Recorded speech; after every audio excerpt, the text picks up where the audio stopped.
Hello there, welcome back to the Ogre, the old Geek Reacts, Reviews and Off Times Reminisces. Today we're doing, not quite sure how you pronounce the name for this, but Mnήma, something like that, who are an artist that I dip into on a fairly regular basis and listen to, but typically something about one of the tracks puts me off. And I decide I'll need to listen to that again before I decide whether I'm going to purchase it or not. And then it gets left behind because of other things I listen to, and you know, I've got almost a goldfish memory nowadays. If I don't do it there and then, it's gone. Happily though, when I listen to this particular EP, album, whatever it may be, it all went swimmingly, and so money was exchanged, and I have in the ether anyway, a shiny new album to listen to, which I've listened to obviously because I listened to it before I bought it. But this is one of those artists that play around with black metal and noise and do it very well. What do you mean by that, I hear you ask? Yes, well, let's listen and see. Come on then.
So I picked this track because it's my favourite one, so why wouldn't I pick this one? But the reason I like it so much is that screeing guitar, swirling away as it does. Very much reminds me of a swarm. It's a bit like a swarm of bees. Apparently random chaos, but the movement is uniform. They might be swirling around and buzzing around and changing places and changing form, and the shape of the swarm changes, but they are going in a unified direction. So this is, I suppose, another way of looking at it. It's a bit like a landslide when all those rocks individually moving differently, but they're all going the same way, or maybe even a mummeration of starlings. I'm sure many of you, if not most of you, have seen images of or videos of a million starlings flying in the dusk, or at dusk, and forming so many different almost fractal patterns in their flights, but nonetheless they all stay in place, if you like, and it still remains cohesive, even if it doesn't look like it. So yeah, that's controlled chaos, I suppose you would describe it as at this particular moment in time.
The thing that I find most difficult about this artist to engage with is the vocals.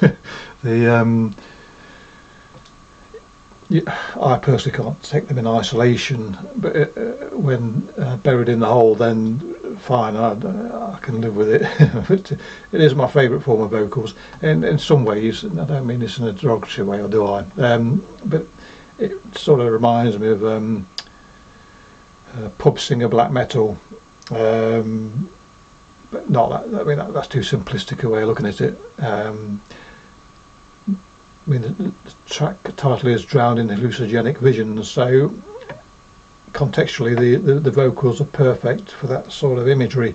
And I just noticed that the album cover, I never pay any attention to detail really in that regard, but the album cover is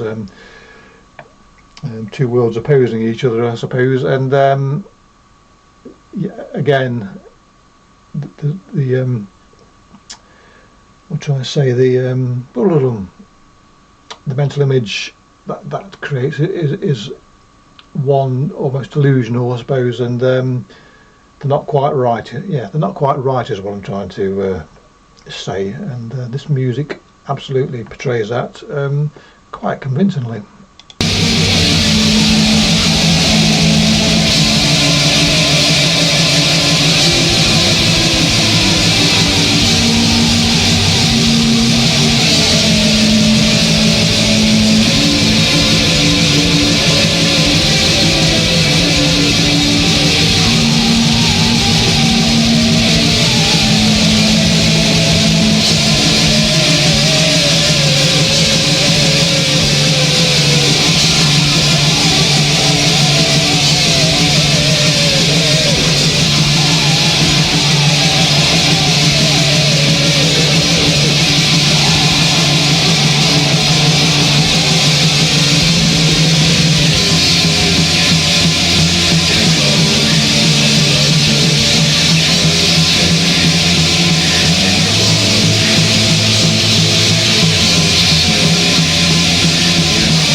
So the not knowing whether you're coming or going aspect at the beginning has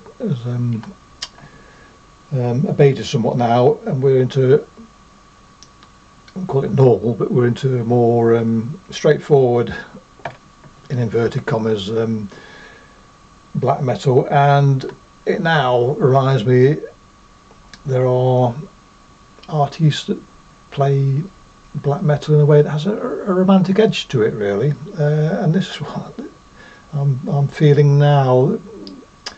Old bands like Mystic Forest, if you will, whose music which was not equally as frantic as this, but getting on towards being frantic, still had that romantic air about it. I don't mean that in a slushy way, but in the more classical way, and this is at the moment conveying that.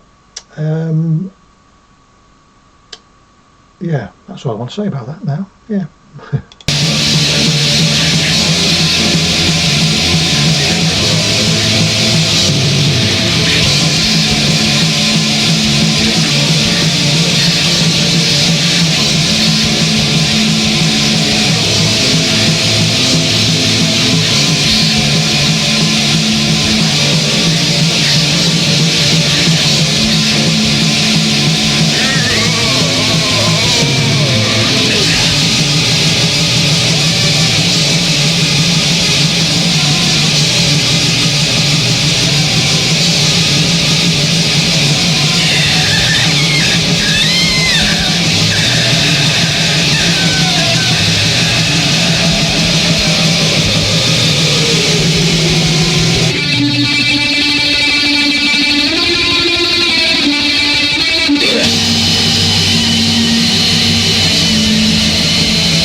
listening to it again, musicality comes out. When very often I listen to music in whilst doing other things, and as many of us do, and sometimes or often in fact, you miss the nuances of music, and the musicality is more apparent now listening to it. Now, the chaos is my favourite part of it, but there's no part of this that I don't like. The various facets of this song and the other songs on the album do lend themselves to the general theme of the artist. The artist intends. I think that's playing with madness and mind-altering aspects of this music. So excuse me. Yeah, but I wouldn't say I'm surprised at the musicality, because it's apparent most of the time when I'm listening to music that at first listen doesn't seem to have it. The more you listen, the more you realise that there's some dexterity at play here, which, as I say, initial impressions don't always give you.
So there you go.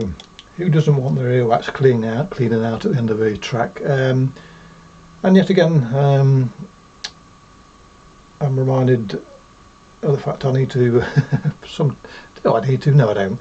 The ending of that track wasn't as I remembered it, which shows that I'm prepared at all for this, which is my usual methodology. Listen, let's see what happens. I was expecting that chaos at the beginning to repeat it at the end. It wasn't, but we got a flavour of something else, and I can feel the earwax dripping into my headphones thanks to that scree at the end, so can't complain. Anyway, I'm going to have to give this a further listen, because the depths of it became more apparent paying attention now, so I need to go back and have another listen. I mean, sometimes I think that's pointless, because that's not why I listen to music. I'm not interested particularly in the nuances, although they are important subconsciously, I suppose. Anyway, clicky bollocks, catch you all next time. Cheerio.